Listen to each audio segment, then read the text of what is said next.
Vice, you dumbass! Start making sense, you rotten book, or you're gonna be sorry. Maybe I'll rip your pages out one by one, or maybe I'll put you in the goddamn furnace. How can someone with such a big smart brain get hypnotized like a little bitch, huh? Oh, Shadow Lord, I love you, Shadow Lord. Come over here and give Vice a big sloppy kiss, Shadow Lord. Now pull your head out of your goddamn ass and start fucking helping us!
Hey everybody, Phantom Shadow here, and welcome back to more Nier Replicant. Today we're starting Kaine's story.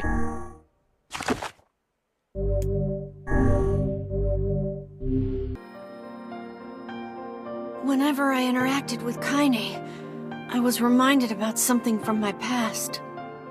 Maybe my mind has been confusing her with my sister this whole time. Anyway...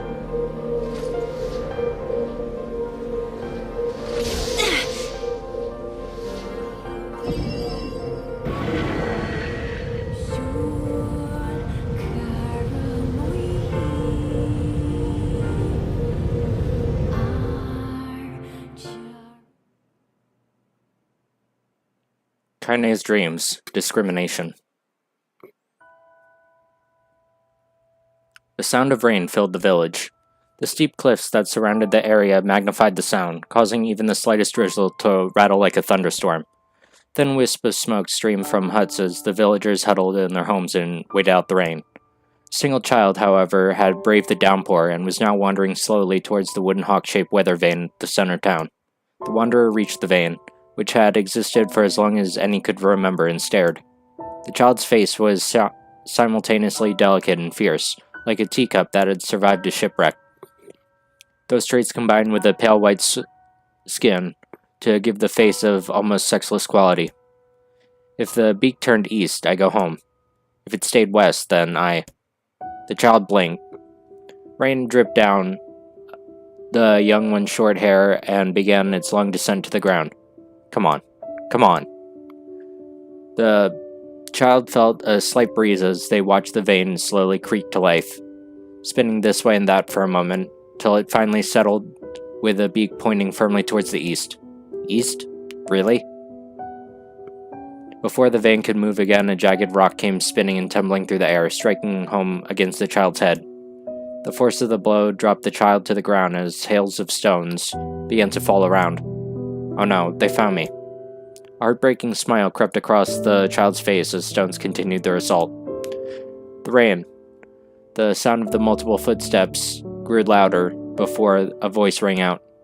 Yoo-hoo, Kaine. The voice belonged to Demo, worst of all the bullies in the area. As Kaine struggled to stand, a final stone came skittering through the mud and bounced against her foot. Blood oozed from the cut above her eye and blurred her vision, but she could make out the shapes as Demo and his usual gang of idiots.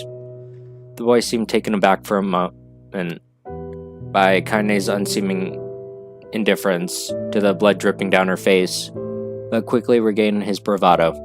What's up, freak? You like the rain? You like getting all wet? Or do you finally decide to run away from home? Though she knew it was futile, Kaine turned to leave. Before she could get more than a few steps, the other children scrambled around her, cruelty burning in their eyes. Kaine knew those were not the only eyes on her. The tormentors' parents watched from the safety of their homes. She was attuned to the sensation. It was one she had experienced many times before. While some villagers simply turned a blind eye to the actions of the children, many encouraged it openly. In a society ruled by superstition and fear, Kaine was something to be hated, if possible destroyed. I didn't say you could leave, freak. Demo's words chewed at her like a worm through an apple. You can't hurt me, she lied to herself. Be strong, be brave. You can't hurt me. Look, the freak's gonna cry. What's wrong? Are you sad everyone hates you and wants you dead? Kaine prayed for the rain to flood down and carry her away from the world that seemed to have no place for her. But if there were gods, they chose to ignore her. As Demo crept closer, the clouds began to thin and rain slowed. Even the weather hates me. I'm useless. I wish Demo's rock had taken off my head. Kaine couldn't meet Demo's leering gaze. She lowered her eyes and stared at the muddy ground below. The bully moved forward until he's inches away. She could smell the scent of old meat on his breath. The boy grabbed Kaine's face with thick fingers and yanked it upward. She tried to turn away, but he forced her gaze back and jammed his thumb against her eyelid to pry it open. Show me. No. Did you just say no? He grinned evilly. You don't say no to me. Not even taking his attention from Kaine, he calls to his cohorts. Come on, guys, let's give the freak what she deserves. As soon as Demo finished, kicks and blows began to rain down upon her. Demo paused, still grinning, as Kaine curled into a ball, trying to make the pain stop. I don't get you, freak. What you acting like a girl for? Everyone knows what you really are. Kaine ignored the question, choosing instead to stare at the weather vane.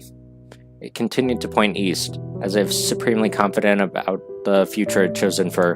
Go home? Yeah, that's a funny joke for someone with dead parents and no home to go to.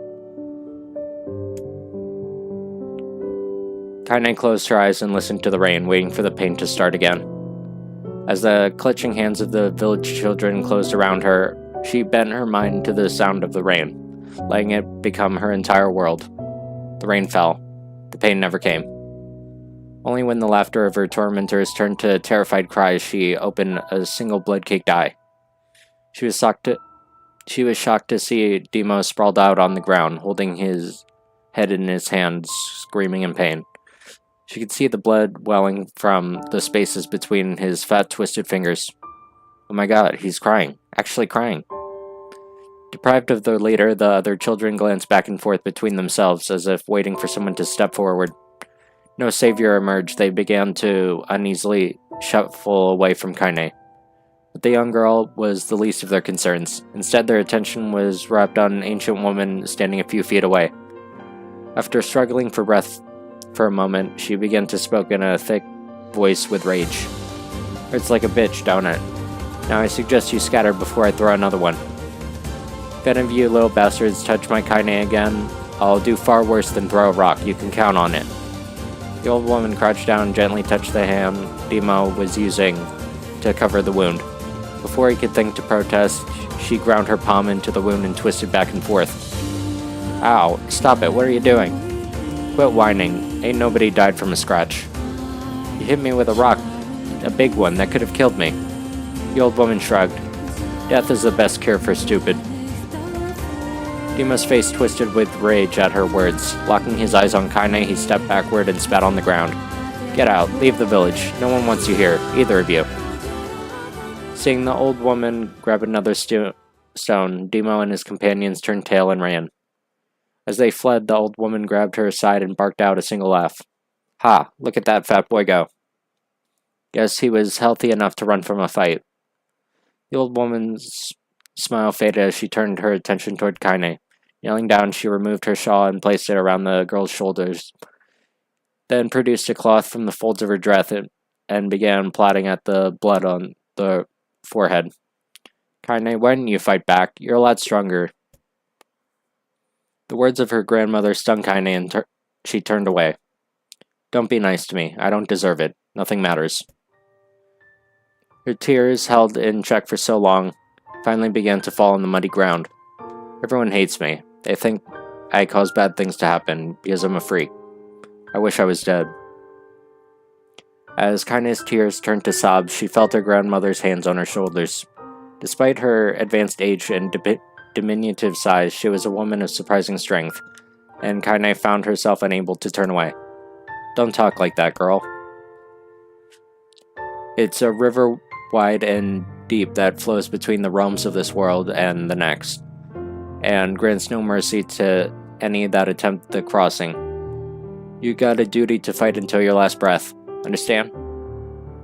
The old woman tightened her grip and tried to still the tremor in her voice. You know the pain of losing someone close to you, Kaine. You know because you survived it. As the words hit home, Kaine was struck by the force of her love for the old woman. As a young child, she didn't even know of her grandmother, but when her parents died, the woman quickly accepted her as her own. Grandma, as Kaine called her, was cunning, vulgar, and quick to violence, and their first few years together has not been easy. But with each year that passed, Kaine and her grandmother had grown closer. However, it was only now, sitting in the mud with tears and blood caking her face, that Kaine truly understood the depth of her affection. Here was a woman who'd seen hard times, who had seen death, and fought through all these things and somehow emerged on the other side. If anyone could understand Kaine's pain and loneliness, it was her. Do I make you sick, Grandma? Of course not. Don't be an ass. Kaine drew her grandmother's moth-eaten shawl around her body and shuddered. But my body, it's not normal. If I was normal, then Mom and Dad wouldn't... Hush. I'll not hear another word of this nonsense. Granddaughter, you're my granddaughter and I love you. If folks have a problem with that, then they can just go to hell. With that, the old woman reached out and placed a wreath of dried flowers in Kaine's hair. The skill it took to bend the flowers without breaking the stems or losing a single petal was remarkable, and the beauty of it made Kaine want to cry all over again. These are lunar tears. You made this for me? Lunar tears are legendary flowers. Most people could live their entire lives without ever seeing one, yet her grandmother somehow collected a dozen or more. She reached up and touched the wreath, and couldn't believe it was real. Where'd you find these? Just stumbled on them when I was doing shopping. The old woman turned away as she spoke, leading Kaine to suspect that the search had been more difficult than she was letting on. The pains she took to construct the ornament, let alone track down the flowers used in its construction, made Kaine's heart hurt. She reached up and gently touched the wreath, admiring the way it felt. Didn't turn out quite right. These old hands have trouble with delicate work, but it sure looks good on a girl like you. She blushed and turned away. You think I'm pretty? Of course you are. What a fool thing to say. Thank you, Grandma. We're gonna be fine, you and me. As long as we have each other, we'll be just fine. Kaine took her grandmother's hand in hers, and the two of them struggled to their feet. They began the long walk home. Kaine gripped the hand with all her might, as if trying to stop smoke from drifting away in the wind. The rain stopped. She stood beneath the weather vane, watching it spin in lazy circles, no longer caring about the direction it faced when it stopped. I don't need to escape. I have a home now. Grandma loves me, and that's enough, even if it's us against the world. She let her gaze drift past the vane and into the cloudy sky. The last faint hints of a rainbow were slowly fading. As she turned to head home, the light scattered into a million particles and vanished, seemingly taken away on the breeze.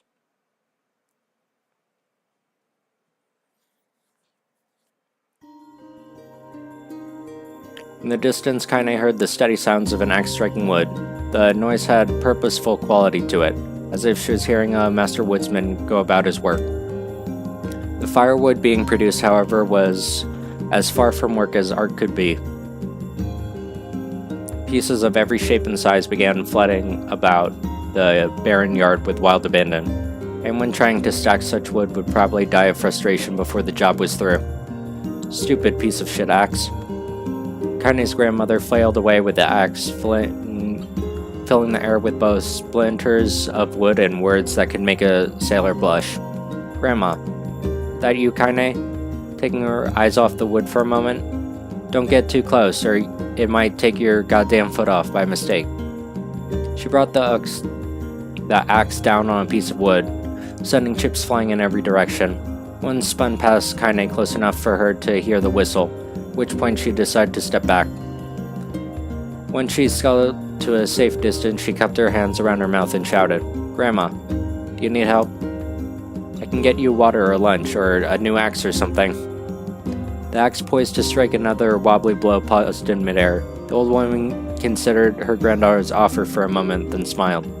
I'll tell you what, since I'm doing such a piss-poor job of chopping, why don't you come here and take over so I can go get water? Shades have been restless lately, and I don't want you running into one of them. Relinquishing her axe, her grandmother picked up a long pole with wooden buckets on either side. Gathering water was far more difficult of the two jobs, but Kaine knew better than to complain. Once Grandma's mind was set, there was no changing it. Kaine did her best to help with the chores, but Grandma took every task that required travel to the village. Though she had a long list of plausible excuses, Kaine knew the real reason she didn't want her granddaughter to be taunted and harassed by the villagers. Once Kaine moved in, Grandma decided to take up residence a good distance from the area. Out of sight, out of mind seemed to be the best policy when it came to the villagers and her granddaughter, and rare were the days when any but the two of them could be found on the rocky acre of land they called home. Kaine enjoyed the solitude, but harbored a secret resentment of that her grandmother was forced to spend her golden years in such a place. After watching her grandmother leave, Kaine turned her attention to the task at hand. She had never chopped wood before in her life, and soon discovered why the old woman hated it. Swing after swing, the axe produced only a tiny crack, and when she finally managed to connect a solid stroke, the tool embedded itself in the log and refused to budge. Frustrated, Kaine swung the axe around her head and threw it, log and all, across the yard. Damn it. She suddenly understood the joy of her grandmother yelling a good curse. Happier now, she picked up the axe, forced it from the wood, and resumed chopping. She had a natural skill with a blade, but the task was challenging. Blisters soon began to form on her small hands. This is rough. And my logs are all weird sizes. Spitting on her palms and ignoring the pain, she redoubled her efforts. As long as she was developing a rhythm, Grandma returned her from the village. Setting down the buckets with a small sigh, she took one look at the logs and let out a wheezy laugh. Clumsy girl. You better practice if you... Her grandmother suddenly collapsed, causing one of the buckets to wobble precariously. Eyes wide, Kaine dropped the axe and ran over to her grandmother's side. Grandma. The old woman shook her head and pointed a trembling finger at the bucket. Get the bucket. Can't let it spill. She steadied the bucket with a foot and she knelt by her grandmother. A small bit of water sloshed over the side and made a new home in the hem of her dress, but she didn't notice. What's happening? Crazed with panic, she grabbed her grandmother by the shoulders and shook. After a moment, the woman lifted her arms and batted Kaine away. Stop that. Just stop. It ain't like I'm dying. Just tired from the trip, that is all. She desperately wanted to believe her, but one look at the old woman shaking hands and worn face told her more than she ever could. Grandmother lived a long, hard life, and it seemed the bill was finally coming due. The time when her grandmother watched over Kaine was ending. Sooner rather than either of them had feared, the positions would be reversed. The next morning, Kaine came to the side of her grandmother's bed and took her hand. You're sick and you need medicine. I'm going to the village. She shook her head and tried to rise, but Kaine gently pushed her down. It's alright, I'll be fine. She fixed her gaze that could... Her grandmother fixed her gaze with a gaze that could melt steel. After what seemed like an eternity, she finally lowered her eyes and sighed. Well, I don't like it. I guess I should quit being so stubborn and let you grow up. The old woman watched as Kaine strapped on her boots and made her way to the road to the village. Hours later, an unseen sun made its way across the dark, rainy sky. She was still watching. She moved at a brisk pace, checking her pockets every few minutes to make sure the money was still there. Every noise caused her to spin on her heels, making sure she wasn't being stalked by a shade, or worse, Dino. But she encountered neither tormentors nor shades, and Kaine finally found herself at the entrance to the village. The few adults she could see glanced sideways at her and then muttered to each other before slinking away to the shadows. Her heart racing, she took a series of rapid, shallow breaths and tried to calm herself. I have to prove myself and help Grandma. I have to be strong. She shouted those words over and over and slowly made her way. Finally, her eyes settled on a rotund older woman who was angrily waving her arms in the air, telling anyone who would listen exactly what she thought of Kaine's presence. Hey lady, where's the apothecary? The woman's flabby cheeks shook in bewildered anger. How dare this thing speak to me? But Kaine saw that her eyes held a different emotion, fear. Yeah, we're both scared, lady. Trust me on this one. Which way? She pointed at a small building to her right before hitching up her dress and stumbling off. Kaine cringed, expecting a stone to come flying from an assembled crowd, but nothing came. Her mind was filled with a strange sense of pride that she made her way to a apothecary. But the new emotion had little time to take root, for as she opened the door, she noticed a familiar customer at the counter. It was Demo. He had clearly been sent here on some kind of family errand because of his gang of followers were nowhere to be found. What are you doing here, freak? The insult was delivered without force, and Kaine happily ignored it. Stretching on tiptoes to see over the counter, she asked the shopkeeper for medication. That old bitch finally keel over. Go to hell, Demo. The boy's eyes grew so wide that they seemed ready to fall out of his head, but before he could let fly another comeback, or worse, a punch, the apothecary told him to knock it off before he kicked them out of the store. He slunk out of the shop, cursing Kaine under his breath. Once he was gone, she allowed herself to breathe once more, taking a brief tour of the shop while the owner prepared her medication. Countless tiny bottles filled the cramped store, each with a label written in some kind of indecipherable language. Oceans of aromas assaulted her nose, creating a scent that was exotic but not altogether unpleasant. Seeing such a variety of supplies gave Kaine a sense of peace. Surely in a world so vast there would be a place that she would call home. On the far wall behind the counter rested a portrait of a stunning young girl. The picture had once contained bright, vibrant colors, but time worked its cruel magic and they were beginning to fade. You like the picture? Kaine turned to find the apothecary with a small vial of medicine in his hand. His eyes were gentle but sad. That's my daughter. I sketched it when she was just a little girl. She's been dead for a long time now. She didn't know how to respond. She just stared at the portrait and tried to come up with the right words. Pictures are wonderful things, continued the shopkeeper. They let the ones closest to you live on forever. He shook his head slightly and looked down at Kaine and smiled. Handing her the medicine, he reached into his sizable green apron and produced some wax crayons. You should have these. There's no one left that I wish to draw.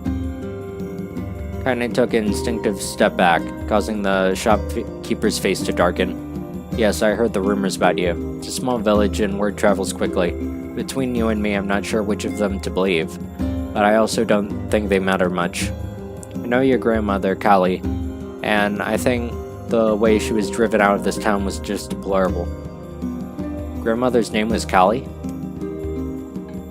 She was still mulling over this new fact as she reached out and took the crayons from the apothecary. Your grandmother is an old friend of mine, and I owe her so much. I wager she would like it if you drew a picture of her. Yes, I think she would like that very much. Never before had a villager treated her with anything but complete contempt. It was a small but imperceptible step. But it was a step nonetheless. Maybe one day discover the rest of the world. When Kaine returned home, she found her grandmother asleep in bed. Her feet were blackened and raw, even bleeding a bit in places. She placed the medicine by her pillow and turned to leave, but the old woman's hand clasped around her arm. Back already, are you? Come here and let me have a look at you. Finally satisfied that nothing terrible had befallen her grandchild, she leaned back and allowed herself to relax. Well, how was it? Those bastards give you trouble? It was kind of fun. No, seriously, it was. Fun, huh? Uh-huh. So anytime you need me to run an errand, just let me know. As she spoke, Kaine removed the crayons from her pocket. After a brief explanation of their source, she informed her grandmother that she was going to sketch her a portrait. Portrait of me? Ridiculous. No one wants to stare at a wrinkled old crown. But Grandma, I'll make you live forever. Horseshit. Living forever would just piss me off. Now put those crayons away and help with dinner. But Kaine would not relent. In the end, Grandma found herself leaning against the wall of their house, posing for a master artist.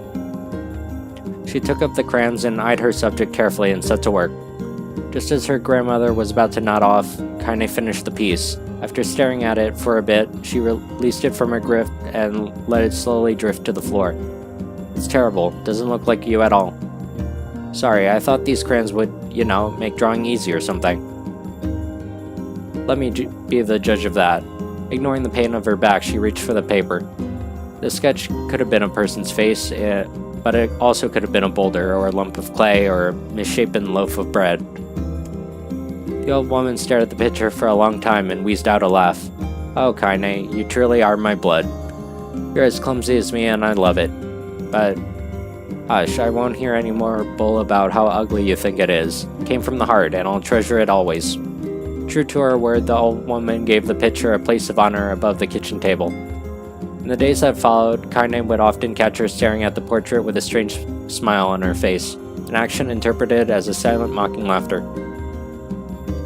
A week later, Kaine could no longer stand it anymore, and asked grandmother to take the artwork down. Posh. I'll take this down when they roll me in my shroud. Then turned to Kaine and dropped to one knee. Listen to me. Seeing this picture makes me happy in ways I'd never felt before. It makes me want to go on, so that someday you can feel the same happiness. It was a moment that burned itself in Kaine's memory, a perfect blend of pride, love, and joy that came together to form a lifelong remembrance. She swore to never forget this moment, to never forget the old woman who made her place in the world possible. Time moves on. People and memories move in and out of life like ghosts passing through a hall. But this moment will be different, Kaine swore, because I'll remember it forever. Forever.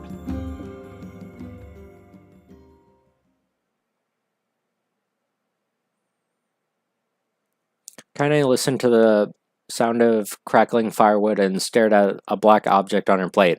She's been pushing it around the wooden disc for a good 10 minutes, ignoring the bemused stare of her grandmother. Finally, she succumbed to her courage and gave the object a brief sniff. A sharp, bitter scent flew up to her nostrils and made its home there. Grandma, I can't believe you want me to eat a bug. The old woman threw some wood under the cooking pot and snorted. It's no bug, you fool, it's a berry. Why the hell would I be feeding you bugs? Sure looks like one, and I think it's burnt or something because it smells terrible. With that, Kaine held her nose and threw the berry into her mouth, chewing as little as possible. It's terrible, alright? You little brat. Look at the sass on you. You've been spending too much time with me, and that's a fact. 5 years has passed in the moment where Kaine's grandmother saved her from the bullies. As often the way when two stubborn people, their relationship has grown in fits and starts, but move forward all the same. Meals that used to be somber affairs were filled with laughter and hurled abuse in equal measure. Kaine could not remember a time when she was happier.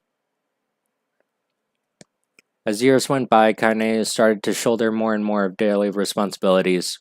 Her grandmother's legs grew weaker by the day, and she could no longer do as many chores she used to take for granted.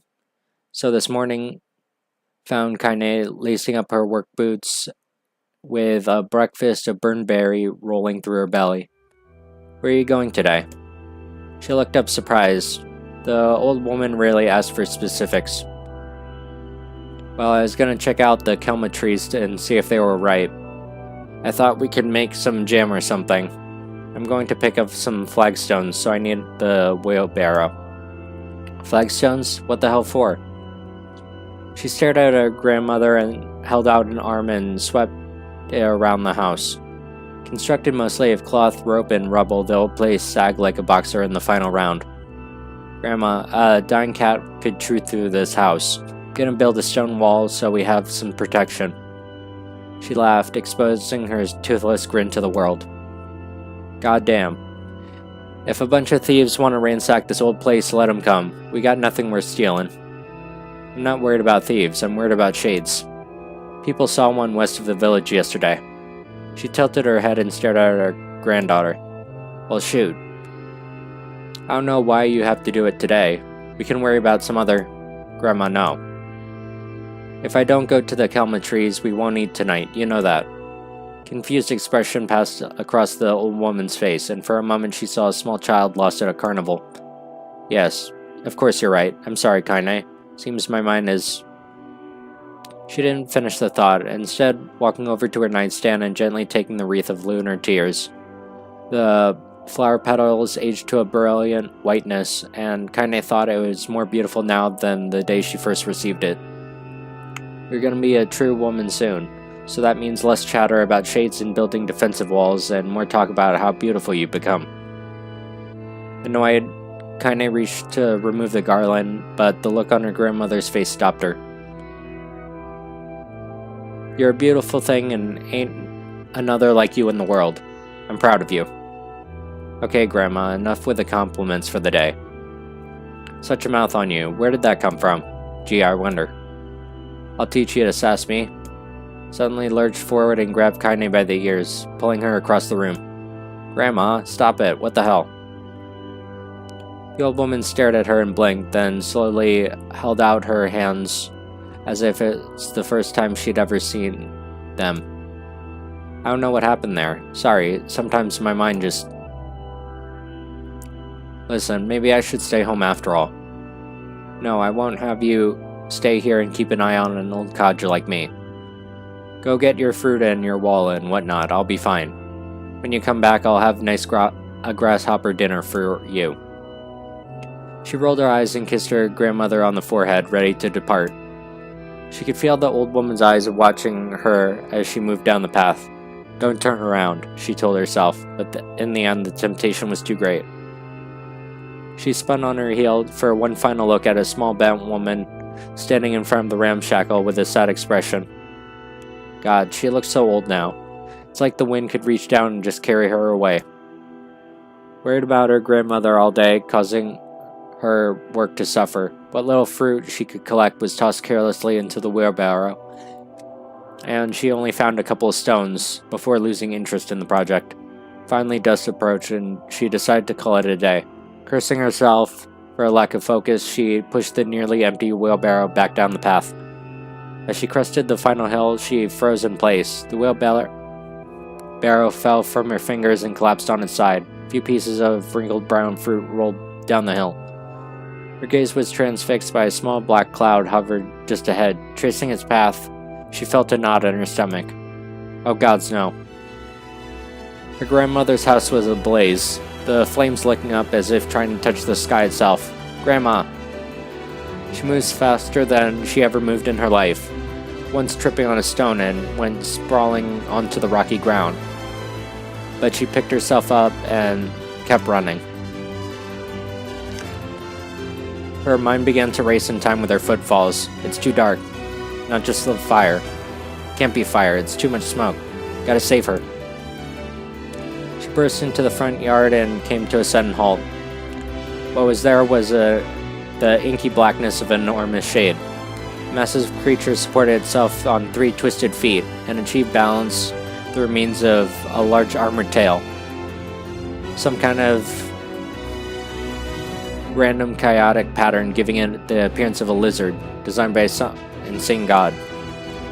Seeing Kaine, it let out a roar and flicked its tail, sending small whirlwinds spinning around the yard. For a moment, the creature retreated into a small, shimmery, inky blackness, as if her mind was unable to comprehend that such a thing could actually exist. Then the smell hit her, a blend of rotten meat and excrement, and the horror became real once more. The creature bellowed again, and this time Kaine responded with a scream of her own. Alright, you bastard. She thought as her scream echoed off the high cliffs. It's you or me, let's go. The shade eyed Kaine with bemused interest. Then it began looking from her house to and back again, as if urging her to look at the destruction it wrought. With dread building in her heart, Kaine glanced toward the house. Through the smoke and flames, she spotted a small figure struggling to escape. Grandma. At the sound of her voice, the old woman began waving frantically. She's alive, Kaine thought. Kaine's legs sprang to life as she raced across the yard toward the flaming wreckage. Before she could advance more than a few steps, the shade opened its mouth and let out a roar powerful enough to uproot trees. The blast sent Kaine tumbling through the air and smashing against the rocky earth. Stars danced in front of her eyes as she tried to remember how her legs worked. Get up, get up, get up now. She struggled to her feet. The shade stomped toward the house and pinned her grandmother to the ground with a tip of a claw. The old woman struggled to move the claw from her stomach, but she might as well have been pushing a mountain. She coughed briefly, sending a small spray of blood into the air and collapsed on the ground, energy spent. Kaine lurched to her feet, only to fall back to the earth with a gasp. Her legs were on fire. One or both of them was surely broken. Ignoring the pain that screamed through her body, she began to drag herself across the ground, leaving a drunken trail of dust and blood in her wake. Grandma, hold on. Just a little longer. Her grandma's face was turning blue, her eyes rolling back until only the whites were exposed.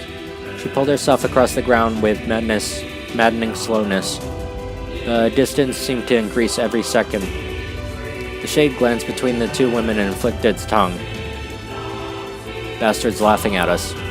She had no idea how the mindless creature could experience emotion, but there could be no doubt that the shade was taking joy in their suffering. I see your plan. The shade moved its claws slightly, allowing Grandma to breathe again. It was keeping her alive only to snuff the life out of her when Kaine was close enough. Gonna kill this bastard. Summoning all her strength, Kaine raced to her feet. There was a sickening snap from her right ankle as the foot twisted backwards, but she forced it from her mind and began to hobble towards the monster. Pulling a small knife from her pouch, she leapt on the foot and pinned her grandmother and plunged the weapon. Give her back to me. It was like stabbing a rock. After a few swipes, the knife broke. The shade panted laughter again. The raised its tail, sending it rushing through the air towards the young girl with a latch that was latched to its foot. Kaine never had a chance. The tail struck her square in the chest and sent her crashing into a burning wreckage of the house. She lay on the ground with blood pouring from multiple wounds. Kaine? Her vision blurred. She forced herself to focus on the sound. Finally, her eyes cleared enough for her to make out her grandmother's hands reaching out to her. Grandma? Kaine, you gotta run. You can't best this one. She grabbed the hands and held on with all of her strength. Come on, we have to go. One of her hands, slick with blood, slipped from Kaine's grasp. Grandma, no. I said run, goddammit. You have to live. You have to get through. The thought would stay forever unfinished. The shade's clawed foot descended, smashing the remains of the roof down on the shattered figure. Blood oozed from the gas in the creature's toes as the terrible putrid smell assaulted Kaine's nose. When the creature finally lifted its appendage, all that remained was a twisted, unrecognizable mass of red. Her grandmother was gone. She blinked, trying to feel the hands that had been hers just a moment before.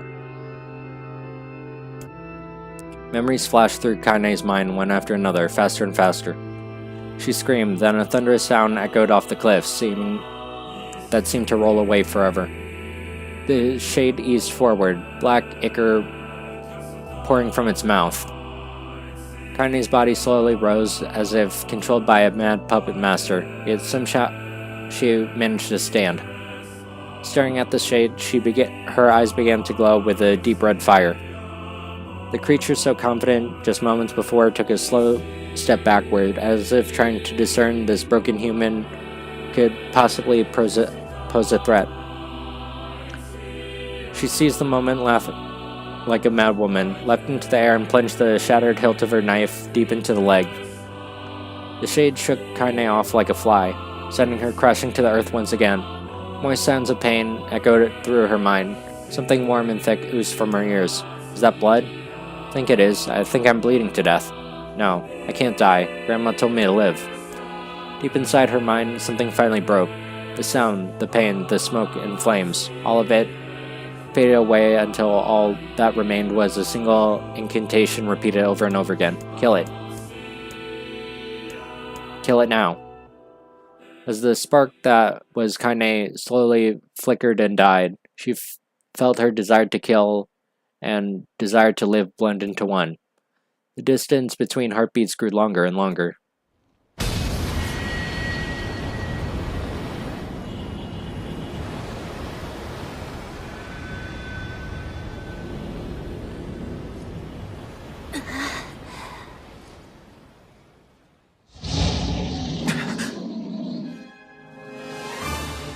The beast approaches.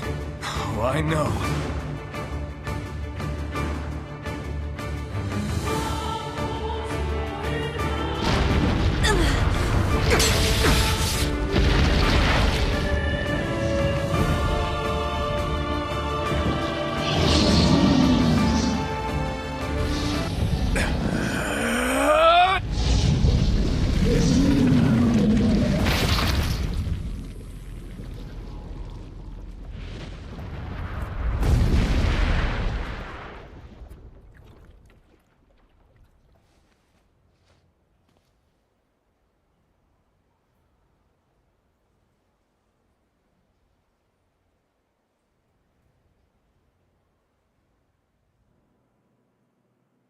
Encounter.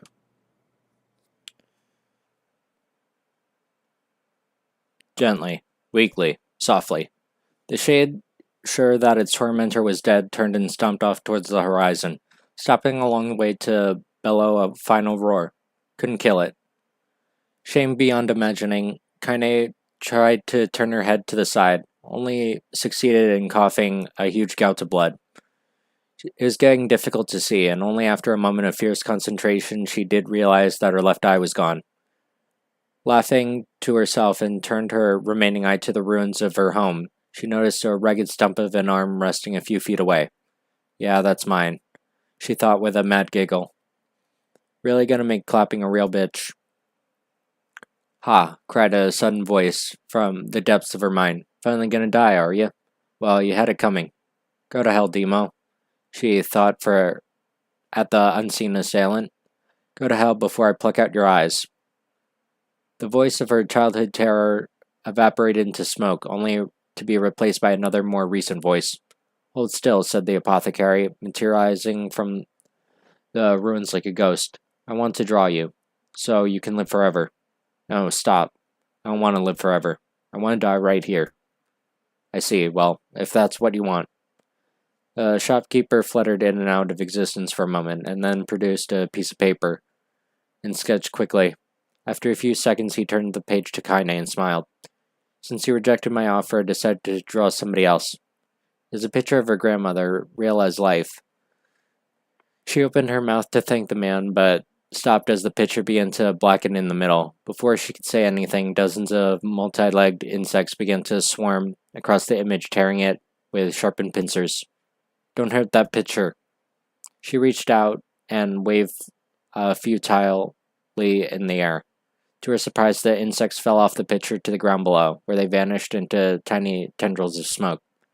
Relieved, she turned her good eye back to the picture, only to open her mouth in silent scream. The sketch showed her grandmother as she truly was, a smashed, unrecognizable lump of nothing. The apothecary smiled. See that? It's perfect now. Just looks like you. I look like that? I'm gonna die. Drowning in despair, she laid her head back in the mud, and the smoke of her ruined house waited for the end to come. Just before she would let go, an unfamiliar voice began whispering. Ain't you got a wish, sunshine?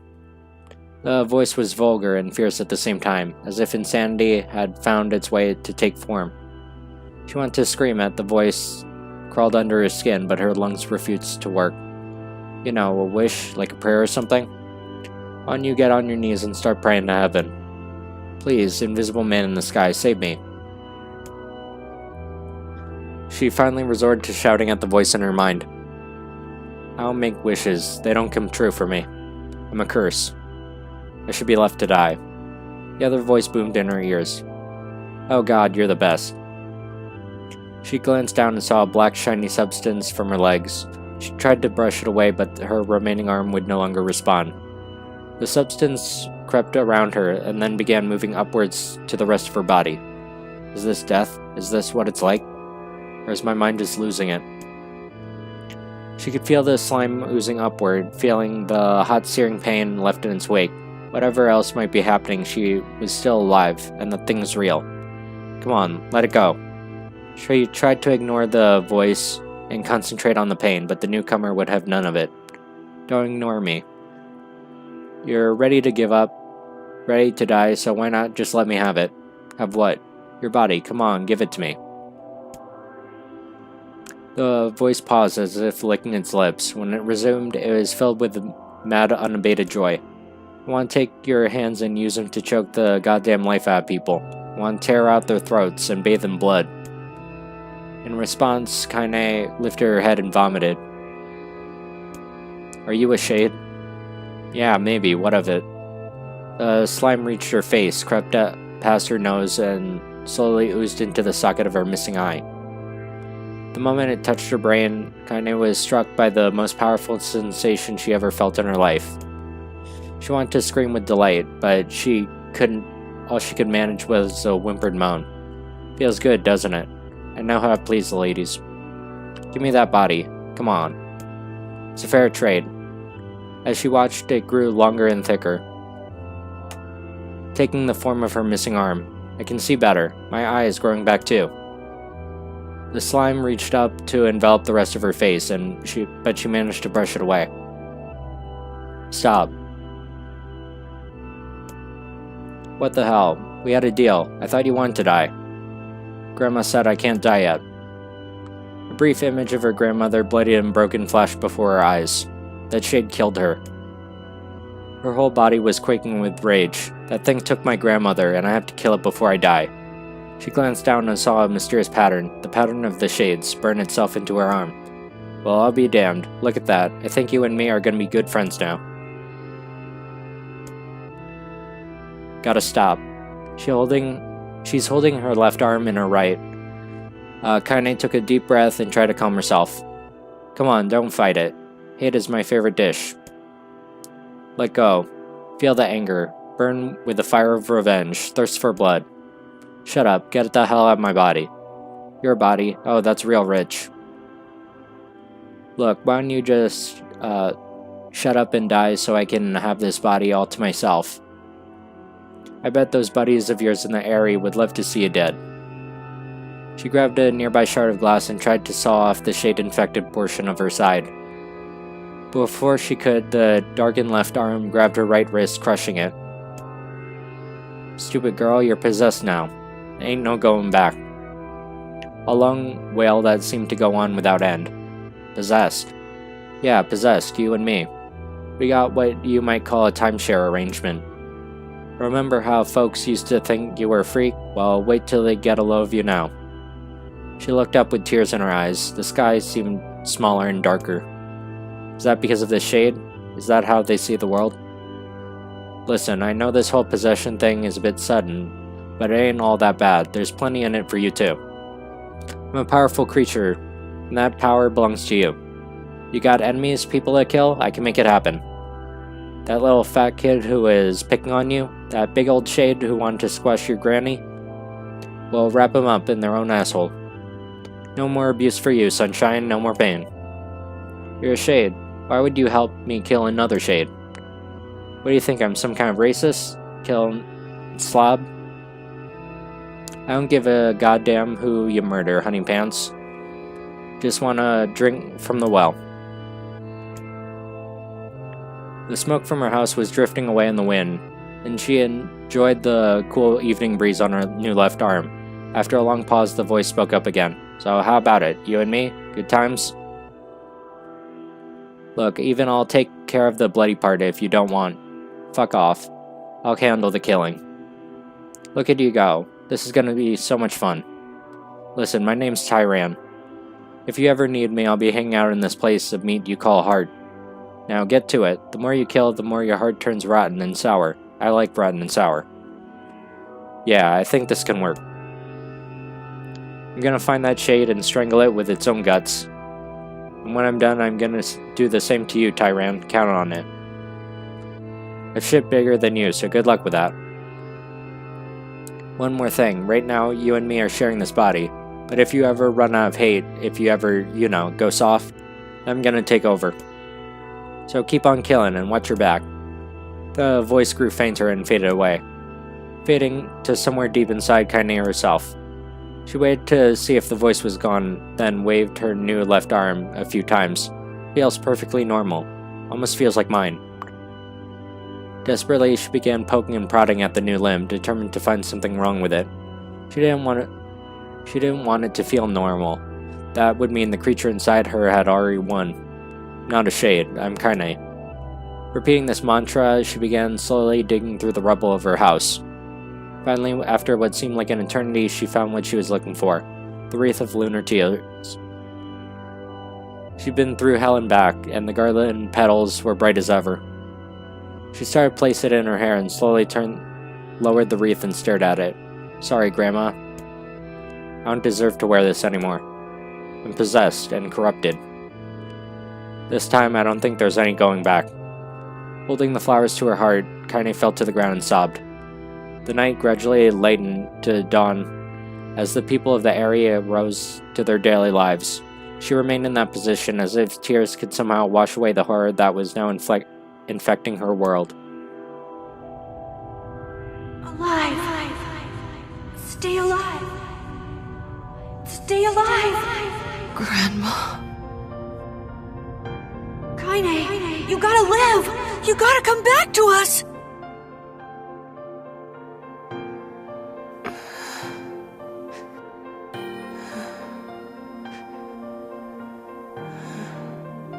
Oh, hey.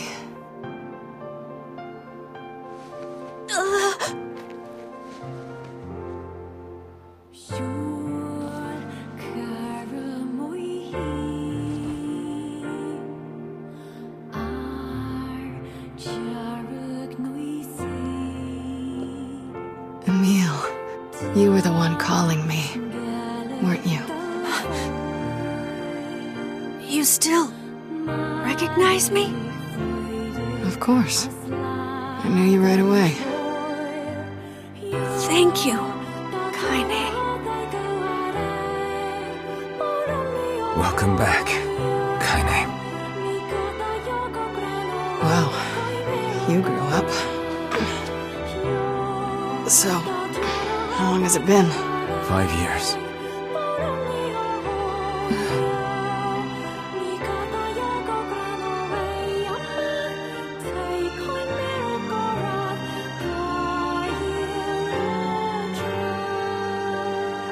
Shit. That's a long time. Any luck with Yona? We are still no closer to finding her. We need a way to locate the Shadow Lord. By the way, this is for you. Is that a lunar tear? It's not as good as your grandmother's, but I tried. No, it's great. Thank you.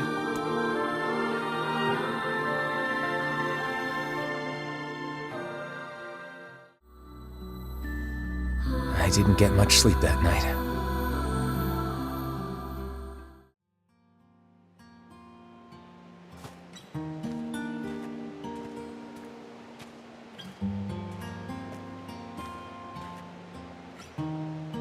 I should apologize to Kaine and Emil, but what good would that even do? I got a fire going, Kaine. Wait, is that... Campfires? I'm so happy to get to talk to you again, Kaine.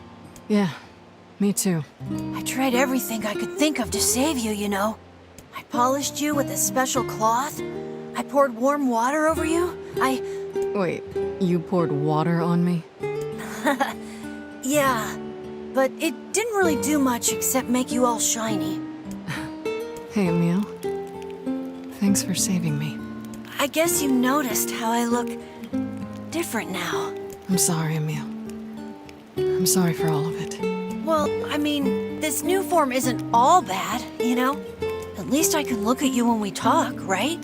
Hey, so why don't you tell me something about yourself? I'm not very interesting. Sorry. Come on, I just want to know you better. Please? Fine.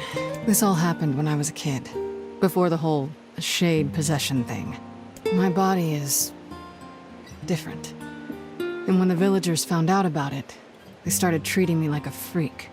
But one person, my grandmother, accepted me just as I was. No matter how bad things got.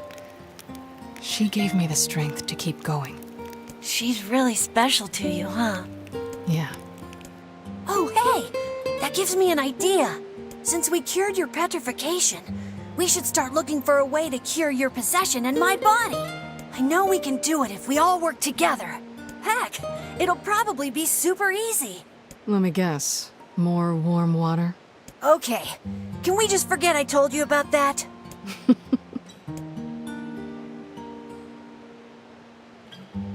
Aw, that's nice.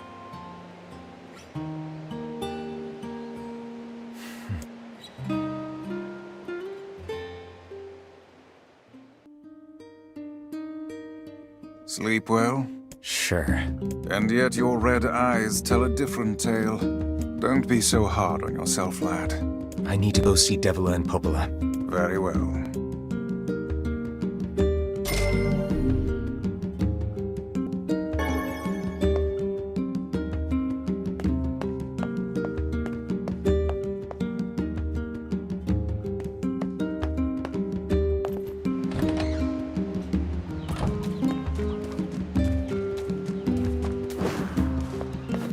Alright, I think that's a good place to save, and we'll continue this next time. So thanks for watching, and see you all then. Bye.